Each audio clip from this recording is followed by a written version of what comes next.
Buhay pa si Pope John Paul II pero tila isang santo na ang turing sa kanya. Inaabangan na ng marami ang kanyang canonization o ang pagiging ganap na santo. Para pag-usapan yan, kasama natin ngayon ang theology professor na si Father Jerry Tapiador. Siya rin ang bumasa sa second reading sa misang pinangunahan ni Pope John Paul II noong 1981 beatification ni San Lorenzo Ruiz. Magandang umaga po, Father Jerry. Magandang umaga, Howie, at sa ating mga tagapanood, mga kapuso. Hindi lang kayo isang profesor ng teolohiya, pero nagkaroon kayo ng mga personal na enkwentro kay Pope John Paul II, no? Yes, nung nag-aaral kami sa Roma, ako'y nag-aaral ng exegesis, yun, pag-aaral ng banal na kasulatan. So, dumalaw siya sa amin sa Colegio Filipino. So, kinausap lahat kami mga estudyante. Ang sabi sa akin "Hello, Father. What is your name?" "I'm Gerardo, Your Holiness." "And what are you studying?" "I'm studying exegesis." Tapos sabi, "All languages." Tapos sabi, "But I'm having a difficult time. It's my first year." Kasi talagang languages, I had to study Hebrew, Greek, Aramaic, Latin, then plus that French, German, Spanish. On top of the theology. On top of the theology and everything, you know. Pero sabi niya, very simply sabi niya, his last words to me were, "Do not worry, Father. God will give you the gift of language." Ganun lang kasimple. Then he gave me a rosary and then I went off.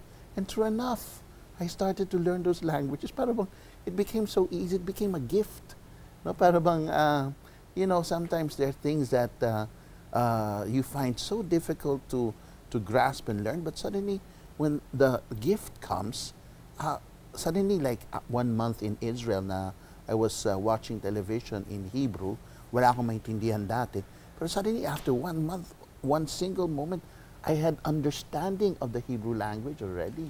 So, ano yung personal understanding mo doon sa nangyari doon sa encuentro? Was it simply an inspiration or a miracle? I think it was for me like it was already a prophet, no? Like a prophet was able to, or maybe somebody who was there to give encouragement and give me hope and give me an encouragement to believe that well, first of all, that what I am doing is not just what I have to do on my own, pero dapat is i-rely ko rin na ito'y gift din ng Diyos.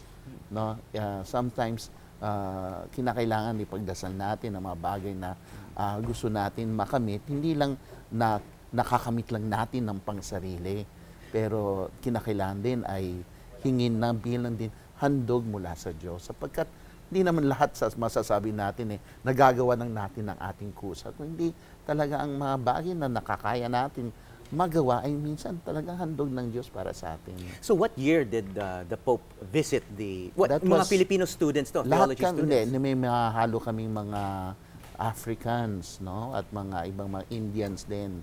Lahat kayo pari na? Pari na kami lahat. Nasa Colegio Filipino. That was in January 31, in 1982, 1 year after ng visit niya. Gusto niya i-commemorate kasi niya yung visit niya dito no February 16, no? Hanggang February 25 ata, no? Nung nandito siya when he traveled the whole Philippines in 1981. So may memories ba siyang shinare tungkol sa Pilipinas noon? Yes.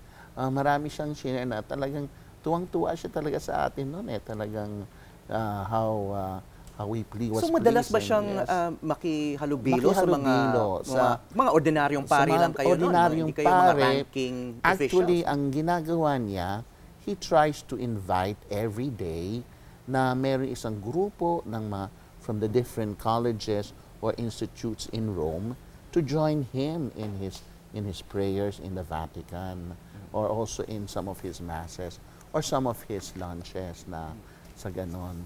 Well, kahapon I was with Cardinal Sanchez, and Cardinal Sanchez was telling me that he would always invite his whole group of mga personnel of sisters na they would have lunch together with the Holy Father Pope Paul II, plus also itong ating bagong Santo Papa when he was still Joseph Cardinal Ratzinger. Kaya talagang they're not really very hard to reach, no? Of course, medyo they had parang private circle yan. Kasi sa Roma, mas open ang ating si Pope Paul II na sa lahat ng mga institutes in Rome na gusto niyang makilala naman at at least makaengkwentro siya. So he was very accessible Very sa, accessible noon. sa inyo. Especially in those early days na that Malakas pa was in siya. 1981. Medyo after his assassination attempt noong 1981, noong May 13, medyo humina siya. Pero nung gumaling siya, patuloy pa siya na umiikot at dumadalo sa mga colleges ng mga estudyante ng mga pares sa Roma. Naisip nyo na ba noon pa na maaring mabilis siyang mabibeatify? Naisip nyo na ba itong beatification na to? Yes naman. Talagang ang clamor kasi ng tao, talaga sa Roma, na akong sigawan, Santo Subito, Santo Subito.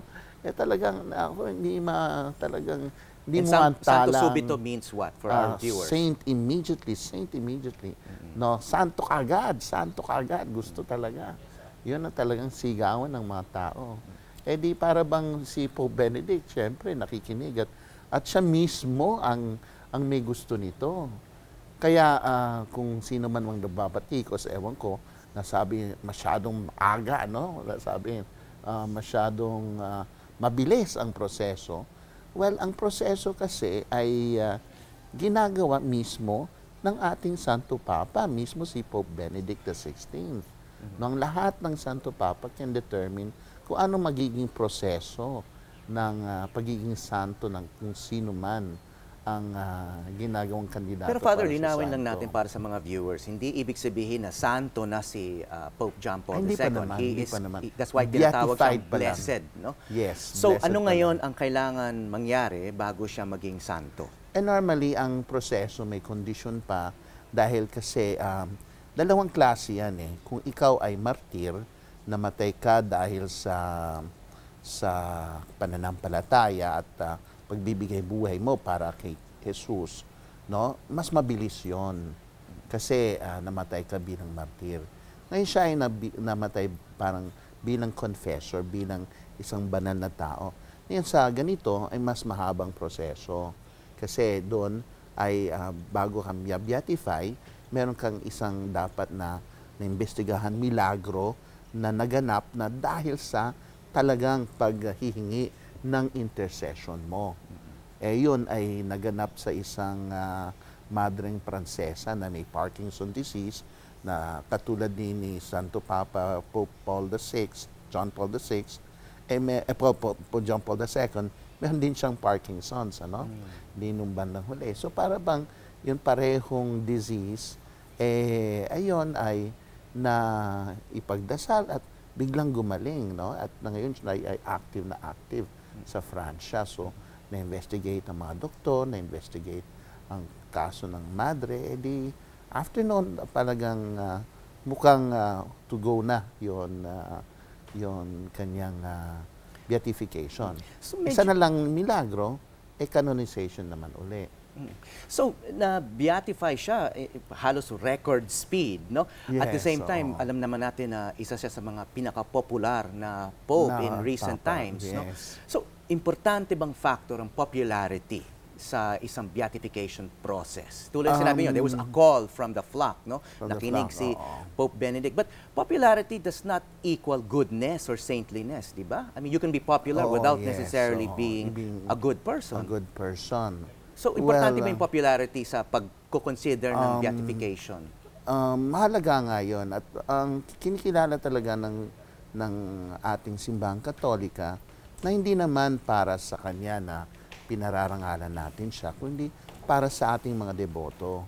Na kung mas madali tayong mga deboto na sa pamamagitan ng paghingi ng kanyang intercession, ay mas mapapalapit tayo kay Jesus, mas mabubuo ang ating pananalig, mas mabubuo ang ating samahan bilang isang simbahan. So yun ang mga criteria natin na kung ano ang pinaka-epekto para sa atin ding lahat. Hindi lang naman para sa na kung ano talaga, kung sa ano siya, kung sino siya. No? Siyempre, maraming naging saksi na may ugali din siyang konti, meron siyang minsan konting temper din, no? At syempre, napagsasabihan din niya mga kardinal, no? Kinakailangan, tama din yan na may konting konting temper din na sinasabi. Pero ang mga ganito ay nadaig ng mas higit na kabutihan niya at yun sa bandang huli sa pagdurusa din niya at paghihirap, no, at pagtitiis. Kasi minsan ang mas kinukuha talaga ng ating simbahan ay ang tindi ng kabanalan ay nasa rin kung gaano din na pagtitiis ng isang tao ang kanyang kahirapan. Father, nabanggit nyo na yung may mga bumabatikos nga dito sa beatification. No? May bumabanggit nga na sa panahon ni Pope John Paul II, nagkaroon nga ng matinding krisis ang simbahan. Na kasama na dyan yung mga sex abuse scandals ng mga pare at saka kahit mga bishop sa iba't ibang bahagi ng mundo. No? Ito ba dapat din i-consider dito sa mga proseso sa beatification at sa canonization, yung mga record na ganyan sa ilalim ng isang pope? Of course, hindi naman niya naging kasalanan ng mga nagawan mga ibang mga pare. No? Ang nangyari, ito'y naganap sa kanyang pamumuno sa simbahan.